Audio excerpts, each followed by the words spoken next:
결론부터 빨리 말합니다. 왜냐하면 우린 바쁘니까. 오늘의 주제는 문재인 정부의 공수처입니다. 살아있는 권력 수사가 목적이라더니 사실상 정권 옹호였습니다. 야당 무시에 졸속 입법까지 민주주의의 정신은 도대체 어디 간 걸까요? 뉴스뻥이 본질을 파헤칩니다. 지난 대선뿐 아니라 2012년 대선에서도 공수처를 공약했습니다.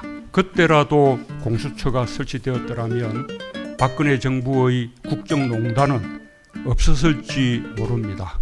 국민의 요구를 깊이 받들어 공정을 위한 개혁을 더욱 강력히 추진하겠습니다. 이거 뻥입니다. 공수처는 고위공직자 수사가 목표입니다. 특히 대통령과 가족, 측근들의 살아있는 권력을 수사하는 거죠. 문 대통령도 과거에 이 부분을 명확히 했습니다. 지난 5월 원내대표 회동에서 이렇게 말했죠. 공수처는 원래 대통령 주변의 권력형 비리를 막자는 취지라고요. 그러면서 검찰 견제 수단으로 부각되고 있다며 오히려 우려를 표했습니다. 그러나 얼마 전 대통령의 발언은 정반대였습니다. 공수처는 검찰에 대한 민주적 통제 수단으로도 의미가 큽니다. 공수처는 검찰의 내부 비리와 잘못에 대해서도 엄정하게 책임을 물을 수 있는 제도적 장치가 될 수 있습니다. 지금까지는 그런 장치가 전혀 없었습니다. 정부 여당은 권력형 비리를 성역 없이 수사하겠다며 공수처를 주장했지만 속마음은 정권 비리를 수사하는 검찰을 길들이는 겁니다. 지난해 입법 과정에서 민주당은 중립성 보장을 위해 비토권을 약속했지만 이번에 뒤집어 버렸습니다. 국민과의 약속을 저버린 거죠. 이쯤 되면 공수처가 정권 비호 수단이라는 걸 자임하는 꼴입니다. 공수처장이 대통령 눈치나 살핀다면 어떻게 살아있는 권력을 수사할까요? 아니 잠깐만요. 공수처 설치는 문재인 대통령의 대선 1호 공약입니다. 사실 20년이나 된 수건이자 과제기도 하죠. 김대중 노무현 대통령이 대선 공약으로 추진했지만 야당과 검찰의 반발로 번번이 무산됐습니다. 노무현 정권 때인 2004년에 처음으로 공직부패수사처 정부안을 내놓기도 했습니다. 공수처에 수사권만 주고 기소권은 주지 않는 내용이었는데 당시 야당인 한나라당이 야당 탄압용이라고 반발해 뜻을 이루지 못했죠. 그 과제를 문재인 대통령이 이어받아 이번에 꼭 국민과의 약속을 지키려고 하는 건데 무슨 문제 있나요?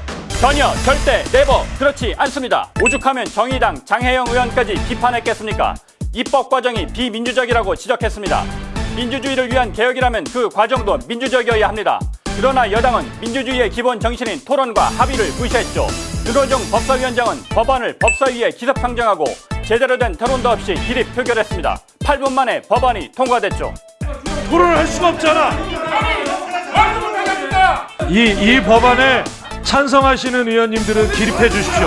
아니 늦어져도 너무 늦어지니까 그런 거죠. 작년 12월에 공수처법이 본회의에서 통과돼 올해 7월 15일부터 시행됐지만 야당이 공수처장 후보 추천 과정에서 계속 반발해 아직까지도 출범을 못하고 있었던 겁니다. 이번에도 야당 때문에 출범 못하면 안 되잖아요? 그래서 야당 협조 없이도 후보를 추천할 수 있도록 야당의 비토권을 삭제한 거죠. 정부와 여당은 법을 바꿔서라도 올해 안에 국민들에게 약속을 지키는 모습을 보여주고 싶었던 겁니다.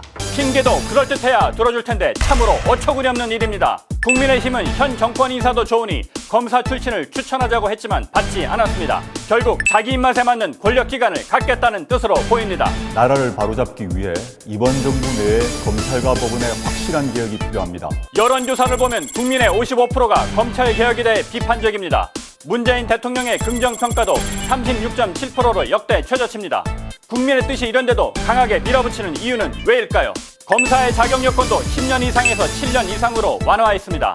임기는 3년에서 7년으로 늘렸고요. 공수처가 정권 비호 수단이 된다면 검찰 수사 중인 원전 폐기와 울산시장 같은 정권 비리가 덮어질 수 있습니다. 무소불위의 공수처는 도대체 누가 견제합니까?